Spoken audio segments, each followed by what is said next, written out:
Okay. Today, we are very privileged to host Dr. Sangeeta Gupta for the next episode of our podcast, Inspiring Voices. Dr. Sangeeta is a preeminent environmentalist working as senior research scientist and head of Botany division at Forest Research Institute in Dehradun. She is also a professor and visiting faculty for Indian Forest Services and also works as a consultant on various projects. She completed her PhD from the Wildlife Institute of India in 1988. She has been a pioneer in the field of environmental sciences and sustainability, having been involved in these domains for 40 years now. She has numerous publications and has represented India at various forums internationally during this period. With this, I welcome Dr. Sangeeta to this podcast and thank her for sparing her valuable time to talk to young aspiring girls. Thank you, Avni. Thank you for having me for this podcast. And I'm really feeling privileged and humbled to be part of this conversation. Thank you for your time. We really appreciate it a lot. My pleasure, totally. Yeah. So, could you please share with us some details about your current role? Currently, I officially retired in 2023. And since then, I've been involved in, I'm very relaxed and involved in completing some of my work, which were not done earlier, some books, some research papers.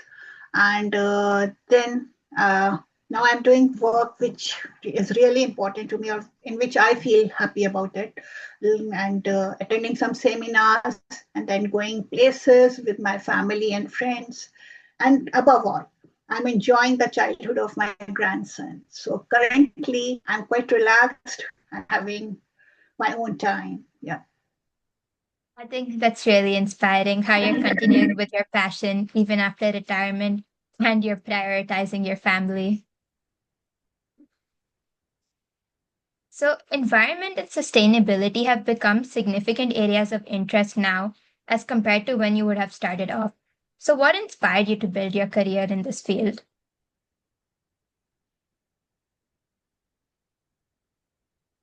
These two things, environment and sustainability, are although the buzzwords of today, but they were there in my time also, like 3 decades back also they were there. And I think that I come from, Dehradun, which is in the foothills of Himalayas. And we have very important institutes over there, like Forest Research Institute, and then all these Indian Forest Service and State Forest Service people, they are getting trained over there. So these issues were already around us. So basically, I was associated with Forest Research Institute, and then later on, I joined Wildlife Institute of India, as you already mentioned. So I was the first research scholars of Wildlife Institute, and so my whole thing around everything around me was all these issues only. Always we were talking about the nature, their importance, and how we should be protecting them. So that was all around me, even in those times. So these are well taken off nowadays, but it were there during our time also. And Dehradun being the hub of all these studies, I must say that naturally my career had to get evolved around it only. So that was basically how I entered into this field because of the environment and the institutes that were there. Yeah, this just stands to prove that where you're raised is really important in what you become. Yeah. So, could you please share something about your growing up days and how that influenced your career decisions? Okay, so basically, I was born in a family of academicians and doctors, Ayurvedic doctors. So botany was just around me. My father was a head of botany division of FRI, and then my mother being a biology teacher. So botany was around me only all the time. So naturally, it had to be something to do with the nature, with the forest, with the biodiversity, and things like that. So I did my MSc botany, and then I did PhD from Wildlife Institute of India. Then did some work on this remote sensing applications in forestry. So naturally, since I was growing up in such an family and in such an environment, my career had to go into that direction only. So that was my natural choice, I must say. Again, yeah, this just shows how your family is really important in shaping your career and who you become. Yes, very much. Yeah. So, have you at any stage felt a disadvantage or any challenges of being a woman in your professional journey? And if you did, then how did you overcome them? See, I started working as a research scholar in 1985, 85, right? So during those times, ladies going into the forest and doing some work and all, that was not taken up in a good taste, and everybody was very afraid of me going into forest all alone and all those things were always there. So initially it was a problem being a lady. But see, I was quite determined. I knew that I have to be there. I need to go into the forest on my own, and I have to do my work.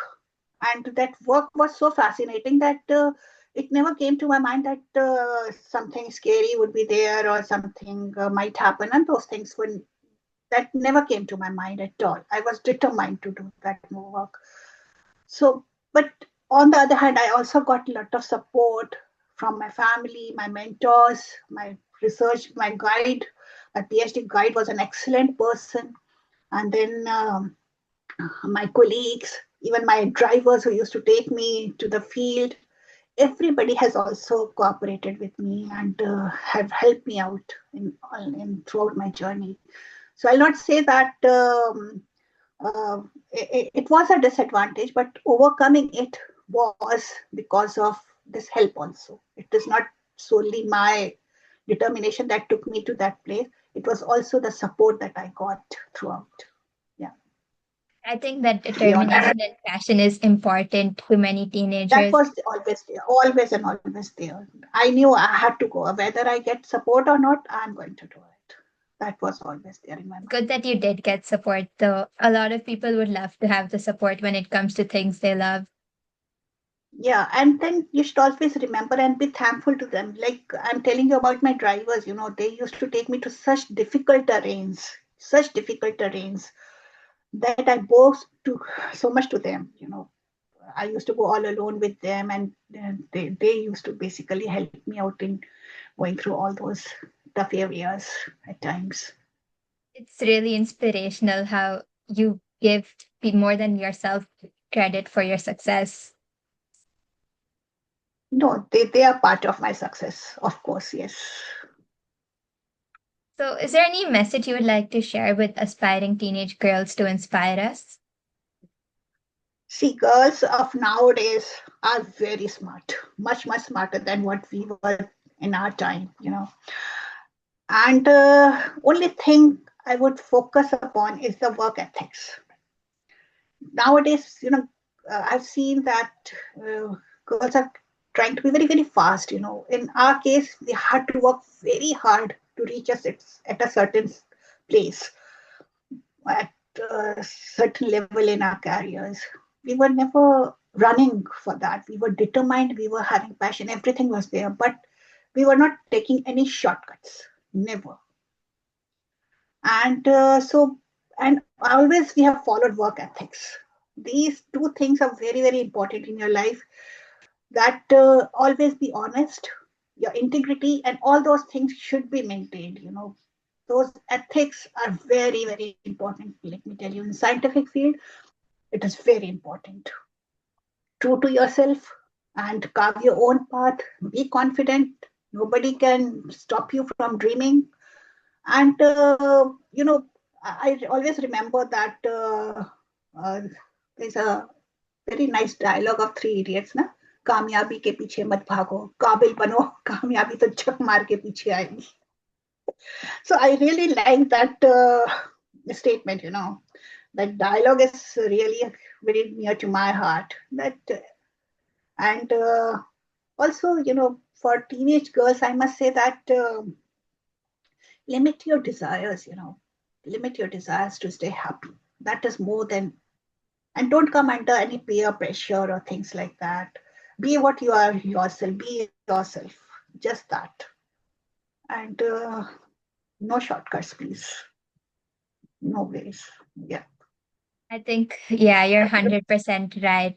It really is important to follow your own morals, no matter how tough your goal seems and how much you want to just get those goals done with. It Yeah. is important to stay true to yourself. Very much. Yes. I think this is something a lot of teenage girls would have loved to hear, and especially coming from a field as unique as yours. Yeah, my of course my field was good science. I don't know how many of you know about that, but see, uh, these areas, they are very fascinating. Earlier, I had no knowledge of wood science at all, and I learned it at when I was in the job itself. And when I was posted there, I wasn't very happy about it because I came from a very different background, different experience of my job and all. But I was posted here, and immediately I was made head of that department where I was not knowing anything. But what I felt in my life is that if you dwell deep into any subject, it gives you a lot of happiness. So girls say, usually I hear people saying, okay, I'm following my passion and this and that. But I feel that if you dwell in any subject, any any any subject you pick up, if you're going into deep into it, you start getting that interest, that satisfaction, and it will really give you a lot of pleasure as well. So you have to go deep into every bit of the things that you do. So same thing happened with me when I entered into wood science. Wood science means basically I was dealing with the internal structures of the trees and what is going on into it. So it's just like a human being. If you take up what all things are going inside our body, same things are going inside the body of a tree. It is fascinating. I must say it's a fascinating field and also a unique subject. So when you have a unique subject, you have your own niche, and then uh, you can basically go deep into it. Yeah, It really is interesting how you turned something like this into a career, something so unique and fascinating. yeah, and I'm really fascinated with that subject now. Totally, I very think this is passionate just also. proof that everything can become a career if you try hard enough to make a career out of it and if you truly love it. Yes, you will start loving it if you dwell deep into it. That's my message. Yeah. Thank you so much for your time. I'm sure this would have helped a lot of teenage girls. Thank you for showing up on our podcast today. Thank you. Thanks a lot, Avni. It was pleasure talking to you.